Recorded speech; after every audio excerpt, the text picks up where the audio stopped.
थोड़ी दूर चलने पर सोहन देखता है कि 4 चाबियां अलग अलग रंग की थी जो हवा में उड़ रही थी। बहादुर लड़के, तुम्हें इनमें से एक चाबी उठानी है, लेकिन याद रखना तुम्हें इनमें से एक सही चाबी उठानी है।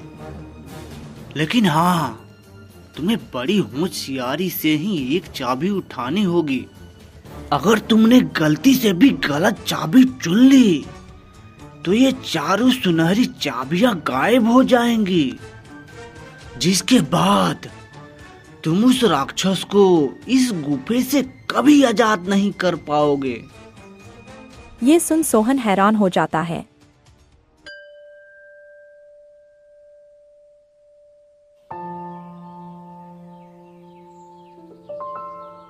धोपुरा नाम के एक छोटे से गांव में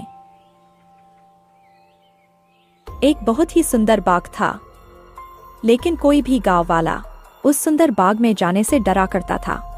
उनका मानना था कि अक्सर बाग के उस पार वाली गुफा के अंदर से किसी राक्षस की आवाजें आती है, जो कि आते जाते लोगों को आवाज देता है, जिससे गांव वाले बहुत डरा करते थे।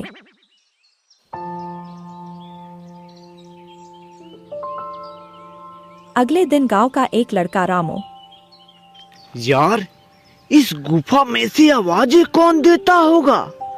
मुझे इसके पीछे जरूर कोई राज नजर आता है। रामू भैया, जो भी हो, लेकिन आप गलती से भी उस गुफा के अंदर मत जाना। हाँ, लेकिन इस गुफा का रहस्य तो मैं जान कर ही रहूंगा। सब गांव वाले डर के साए में आखिर कब तक रहेंगे?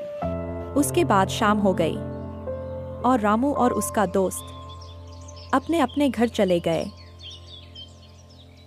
अगले दिन सुबह सारे गांव में सन्नाटा था और रामू के घर के बाहर उसकी लाश रखी हुई थी। सब रो रहे थे। शाम को बस यह बोलकर घर से निकला था कि एक रहस्य से पर्दा उठाने जा रहा हूँ। मेरी रामू की बहादुरी मुझसे ले डूबी। हाय मेरा बच्चा। हो ना हो, ये उस गुफा वाले राक्षस ने ही किया है। हाँ। उसी गांव में धनु नाम का व्यक्ति रहता था, जो एक किसान था। उसके 2 बेटे थे, मोहन और सोहन।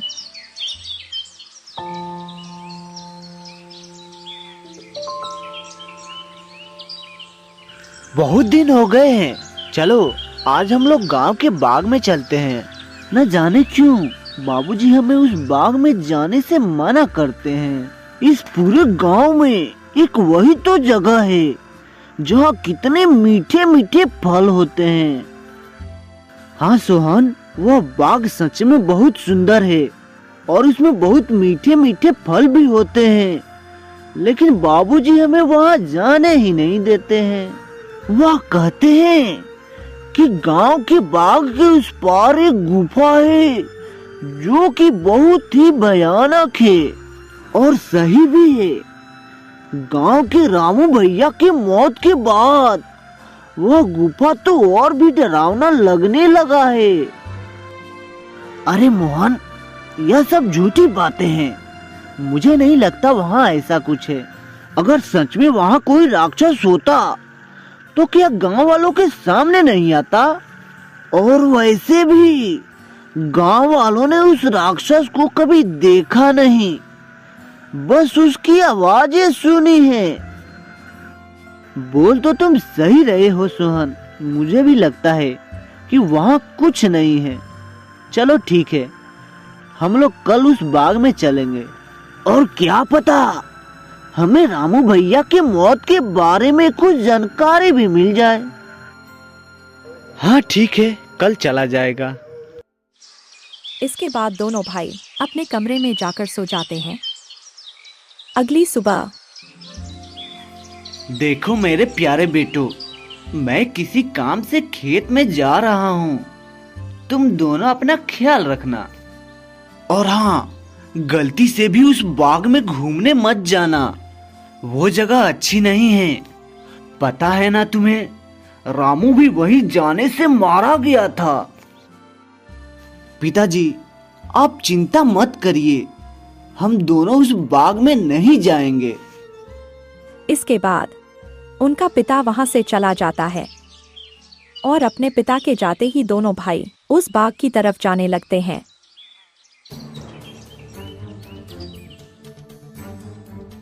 कि तभी एक गांव का आदमी उन्हें देख लेता है।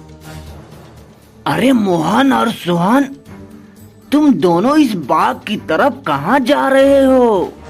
क्या तुम्हें नहीं पता कि बाग के उस तरफ एक गुफा है जो कि बहुत ही डरावना है। वहां से अक्सर किसी राक्षस की आवाजें आती रहती है।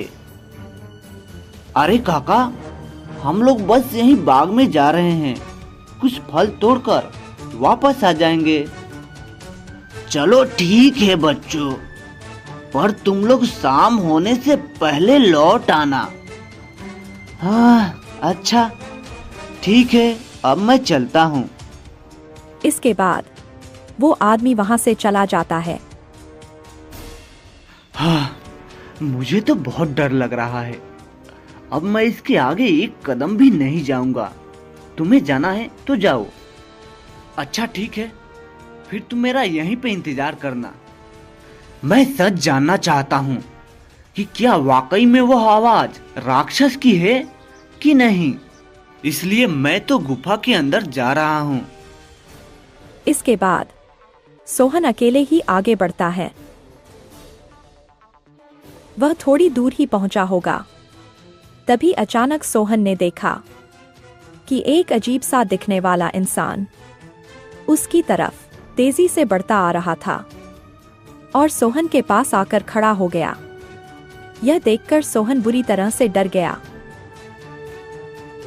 अरे, यह विचित्र मनुष्य कौन है जिसका सर तो एक शेर का है और धड़ इंसानों का? सावधान, इससे आगे बढ़ने की कोशिश भी मत करना, वरना तुम्हें अपने जान से भी हाथ धोना पड़ सकता है। देखो, मैं उनमें से नहीं हूँ जो तुम्हें देखकर डर जाए। मैं अपने लक्ष्य के लिए आया हूँ और मुझे कोई भी रोक नहीं सकता है। अब मेरे रास्ते से हट जाओ, वरना अंजाम अच्छा नहीं होगा।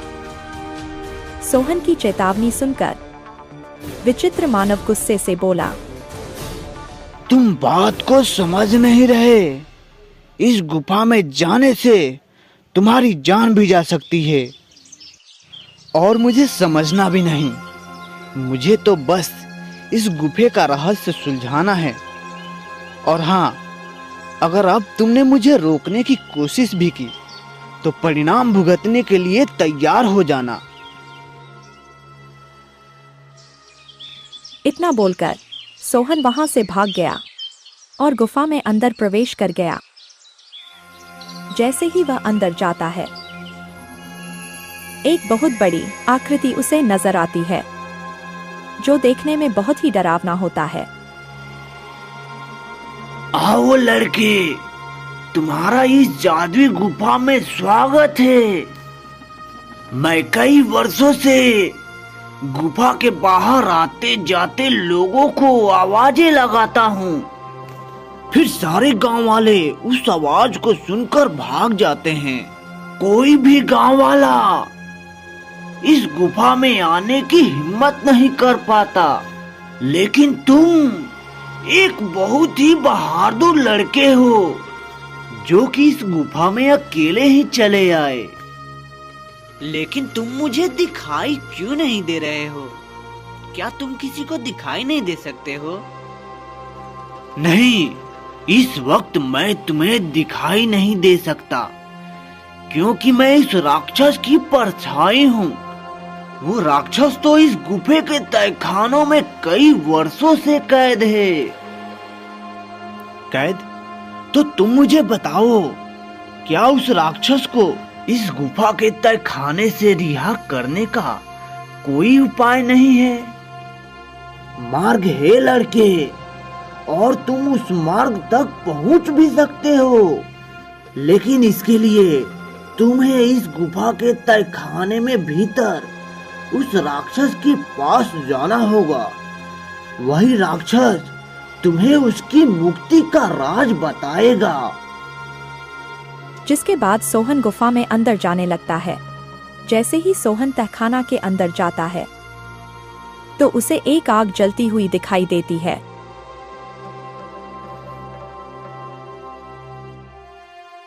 आओ बहादुर लड़के, मैं तुम्हारा ही इंतजार कर रहा था। मैं जानता हूँ कि तुम ही मुझे इस गुफा के तहखाने से रिहा कर सकते हो। तुम्हारा इस गुफे में स्वागत है। मैं तुम्हें देखना चाहता हूँ। तुम मेरे सामने आओ। कि तभी अचानक से वह राक्षस के सामने आता है, जो बहुत ही डरावना होता है, जिसे देखकर सोहन थोड़ा डर जाता है। देखो, तुम डरो मत लड़के, मैं तुम्हें कुछ नहीं करूंगा। मैं जानता हूँ कि तुम मेरी मदद करने आए हो, लेकिन एक बार फिर सोच लो, क्योंकि मुझे यहाँ से रिहा करना इतना आसान काम नहीं है। लेकिन मैं तुम्हारी मदद कैसे कर सकता हूँ, और तुम यहाँ कैसे कैद हुए? बताता हूँ। बहुत साल पहले इस गुफा में एक मानव रहता था। वो बहुत ही गरीब था। वो गुफा के बाहर वाले बाग से फल तोड़ा करता था और उन्हें ही खाया करता था। उन्हीं फलों के बीच एक रहस्यमयी फल भी था, जो कि बहुत ही चमकदार था, जिस पर मेरी नजर थी। वो फल मेरी उम्र 100 साल और बढ़ा सकता था, लेकिन मैं इस फल को तब तक नहीं खा सकता था जब तक कोई इंसान उस फल को पेड़ से तोड़ ना ले। फिर एक दिन वो इंसान उस चमकदार फल को उस पेड़ से तोड़कर इस गुफे में आया। जब मैंने उसे देखा तो मैं भी उसके पीछे पीछे इसी गुफा में चला आया, और फिर मैंने उससे कहा कि हे मानव, तुम जो इस बाग से सबसे चमकीला फल तोड़कर लाए हो, उसे मुझे दे दो। इसके बदले तुम जो भी 2 इच्छाएं मांगोगे, उसे मैं पूरा करूंगा। ठीक है, वो फल मैं तुम्हें दे देता हूँ, पर मेरी 2 इच्छाएं हैं। पहला ये कि तुम मुझे ये वरदान दो कि आज से ये बाग मेरा होगा, और दूसरा ये कि तुम इस गुफा में हमेशा के लिए कैद हो जाओगे, ताकि इस बाग में तुम्हारे डर से कोई भी ना आ सके, और हमेशा के लिए मैं ही इस बाग में राज करूं। वो आदमी मुझे फल तो दे देता है, और उस फल को खाकर मेरी उम्र 100 साल बढ़ गई, लेकिन उस आदमी को दिए गए वरदानों के तहत मैं इसी गुफे में कैद होकर रह गया। लेकिन हाँ, उस वरदान को देने के बाद मैंने उसे 2 श्राप भी दिया था कि तुम इस गुफा में कभी नहीं आ पाओगे, और दूसरा कि तुम एक जानवर बन जाओगे। तब से वो मानव इस गुफा में कभी नहीं आता। क्या आपसे पहले आपको यहाँ से निकालने की किसी ने कोशिश नहीं की? इससे पहले गांव के एक लड़के ने मुझे बचाने की हिम्मत दिखाई थी, और वो उस चमत्कारी फल को लेकर इस गुफा में प्रवेश करने ही वाला था कि तभी उस अर्ध नर मानव ने उसे गुफे के बाहर ही मार दिया, और फिर पूरे गांव में ये बात फैल गई कि मैंने उसे मारा है। हाँ, वो लड़का हमारे गांव के रामू भैया थे। उस जानवर जैसे दिखने वाले मानव ने उसे मारा है, मैं आपको इस गुफे से आजाद जरूर कराऊंगा। लेकिन मुझे ये तो बताओ कि मैं तुम्हें आजाद कैसे कराऊंगा? तुम्हें यहाँ से उस बाग में जाना होगा। वहाँ तुम्हें उस बाग में रहने वाले उसी आदमी का झोपड़ी दिखेगा जिसकी वजह से मैं इस गुफे में कैद हूँ। तुम्हें उसकी झोपड़ी में जाना होगा, फिर वहाँ से तुम्हें वही चमकदार फल लाना होगा। मेरी मुक्ति का राज उस फल में ही कैद है। ध्यान रखना बहादुर लड़के, उस मानव की झोपड़ी में कोई नहीं जा सकता। जब वो सो रहा होगा तुम्हें तभी जाना होगा और उसकी फलों की टोकरी में से सबसे चमकता फल लाना होगा। लेकिन तुम्हें ये काम बड़ी होशियारी से करना होगा, क्योंकि अगर ये बात उस आदमी को पता चल गया तो वो तुम्हें जिंदा नहीं छोड़ेगा। ठीक है, मैं तुम्हारे लिए वो चमकदार फल लेकर जरूर आऊंगा, लेकिन तुम्हें मेरी एक बात माननी होगी। कौन सी बात? तुम्हें हमेशा हमेशा के लिए ये गुफा और मेरा गांव छोड़कर जाना होगा। ठीक है, मुझे मंजूर है। इसके बाद सोहन वहां से बाग में जाता है और उस विचित्र मानव के झोपड़ी की तरफ बढ़ने लगता है। सोहन देखता है कि उस आदमी के झोपड़ी में कोई नहीं है। वो इधर उधर देखता है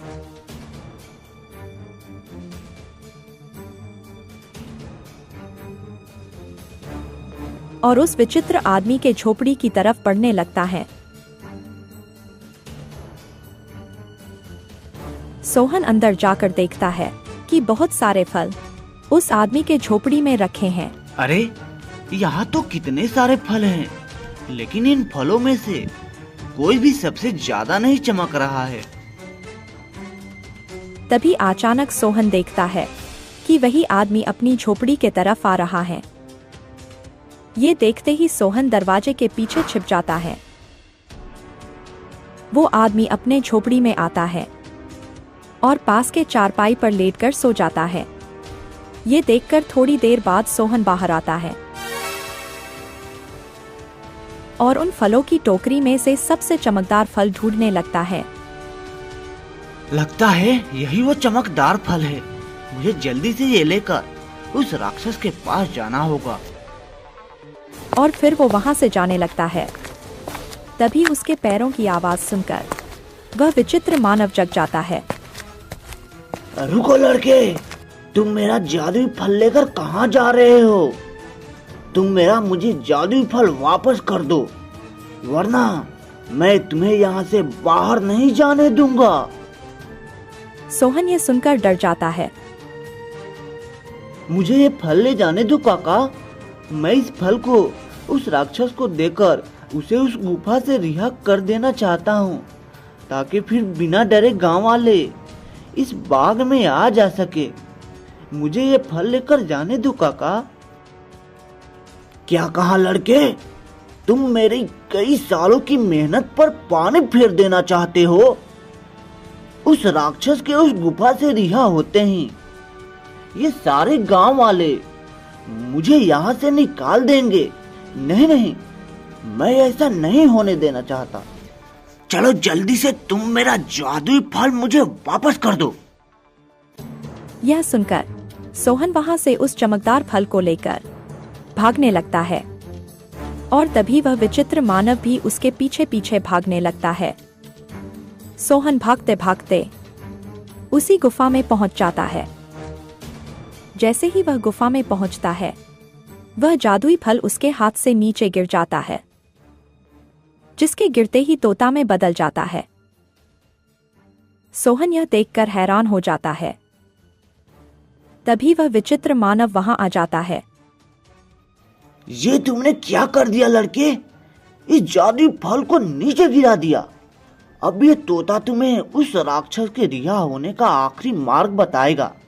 नहीं नहीं, मैं ऐसा नहीं होने देना चाहता। वह विचित्र मानव जैसे ही सोहन को मारने के लिए आगे बढ़ता है, तभी वह विचित्र मानव अचानक से आग में जलने लगता है, जिसे देखकर सोहन हैरान हो जाता है। तभी उसे एक आवाज सुनाई देता है, जो कि राक्षस की परछाई की होता है। डरो मत बहादुर लड़के, उस मानव को उसके किए की सजा मिल चुकी है। अब बस तुम्हें अपने मंजिल का आखिरी पड़ाव पार करना है, जिसमें ये तोता तुम्हारी मदद करेगा। तभी अचानक से वो तोता उड़ने लगता है और गुफा में उसी तरफ भागने लगता है जहां वो राक्षस कैद था। सोहन भी उसके पीछे पीछे चलने लगता है। थोड़ी दूर चलने पर सोहन देखता है कि 4 चाबियां अलग अलग रंग की थी, जो हवा में उड़ रही थी। तभी तोता बोला, बहादुर लड़के, तुम्हें इनमें से एक चाबी उठानी है, लेकिन याद रखना, तुम्हें इनमें से एक सही चाबी उठानी है। लेकिन हाँ, तुम्हें बड़ी होशियारी से ही एक चाबी उठानी होगी। अगर तुमने गलती से भी गलत चाबी चुन ली, तो ये चारों सुनहरी चाबियां गायब हो जाएंगी, जिसके बाद तुम उस राक्षस को इस गुफे से कभी आजाद नहीं कर पाओगे। ये सुन सोहन हैरान हो जाता है। हे भगवान, ये आपने मुझे किस दुविधा में डाल दिया। अब भला मैं कैसे इन चाबियों में से उस सही चाबी को ढूंढूं? काफी देर सोचने के बाद सोहन देखता है कि चारों चाबियां में से एक चाबी सबसे बड़ी है, जो हरे रंग की थी, और जिस चमकदार फल के गिरने से वह तोता बना था, वो भी हरा रंग का था। सोहन समझ गया कि हरे रंग वाली चाबी ही चुननी है, और वह जैसे ही हरे रंग वाली चाबी चुनता है, वैसे ही बाकी बची सारी चाबियां गायब हो जाती है। तभी तोता ने बोला, शाबाश बहादुर लड़के, आखिर तुमने अपने सूझबूझ के कारण वो सही चाबी चुन ही लिया। अब चलो मेरे साथ और जल्दी से उस पिंजरे को खोल दो, जिसमें वो राक्षस बरसों से कैद है। फिर वह तोता उस लड़के को उस पिंजरे के पास ले जाता है। सोहन ने देखा कि वह राक्षस उस पिंजरे में कैद है। ये देखो, मैं तुम्हें आजाद करने वाला चाबी लेकर आ गया हूँ। तुम वाकई बहुत बहादुर हो लड़के। अब तुम जल्दी से इस पिंजरे को खोलकर मुझे इस गुफे से आजाद करवा दो। सोहन जैसे ही उस चाबी को उस पिंजरे से स्पर्श करता है, पिंजरा अचानक से गायब हो जाता है और वह राक्षस अपने वास्तविक आकार में आ जाता है। तुम्हारा बहुत बहुत धन्यवाद लड़के, तुमने मुझे इस गुफा से आजाद कर दिया। तुम एक बहुत ही निडर और साहसी लड़के हो। तुम जो भी मांगोगे वो मैं तुम्हें दूंगा। बोलो, क्या इच्छा है तुम्हारी? क्या सच में अब तुम आजाद हो गए हो? और क्या अब तुम इस गुफा में नहीं हो? हाँ, इसका मतलब अब सारे गांव वाले बिना डरे इस गुफा में आ जा सकते हैं। हाँ बहादुर लड़के, अब किसी को भी डरने की कोई जरूरत नहीं है। अब मैं इस गुफा से बाहर अपनी दुनिया में चला जाऊंगा और आगे से किसी को आवाज भी नहीं दूंगा। अब तुम जब चाहो इस गुफा में आ जा सकती हो, वो भी बिना डरे। तुम्हारी ही वजह से मैं इस गुफा से आजाद हो पाया हूँ, इसलिए तुम जो मांगोगे मैं तुम्हें वही दूंगा। बोलो, क्या इच्छा है तुम्हारी? मुझे तुमसे कुछ नहीं चाहिए, पर हाँ, अगर तुम मुझे कुछ देना चाहते हो तो इस गुफा के सामने वाले बाग से मुझे बहुत लगाव है।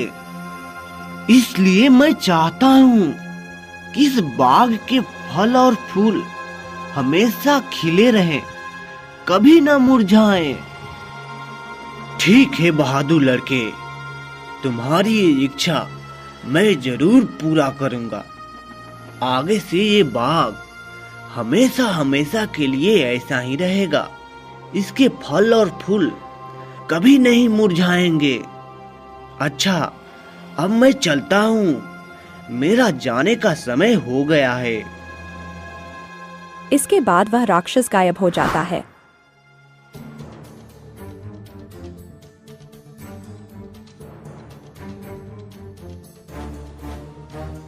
और सोहन गुफा से बाहर आता है। तभी वह देखता है कि सारे गांव वाले गुफा के द्वार पर खड़े हैं। भाई, तुम ठीक तो हो ना? क्या सच में तुम्हें उस राक्षस ने कुछ नहीं किया? भाई, मैं बिल्कुल ठीक हूँ और अब इस गुफा में कोई राक्षस नहीं है, क्योंकि अब वो राक्षस इस गुफा को छोड़कर हमेशा हमेशा के लिए चला गया है। अरे, ये क्या बोल रहे हो तुम? और कहाँ गया वो राक्षस जो कि आते जाते लोगों को आवाजें लगाया करता था? सोहन गांव वालों को सारी बात बताता है। थोड़ी देर बाद गांव वाले बहुत खुश होते हैं और फिर सोहन से बोलते हैं, अरे सोहन बिटवा, तुम तो सच में बहुत बहादुर हो और तुम्हारी ही वजह से वो राक्षस इस गुफा से आजाद हो पाया है। अब आगे से बिना डरे गांव वाले इस गुफा में आ जा सकते हैं और रामू के मौत का रहस्य भी खुल चुका है। इसके बाद गांव वाले बिना डरे हंसी खुशी उस गांव में रहने लगते हैं।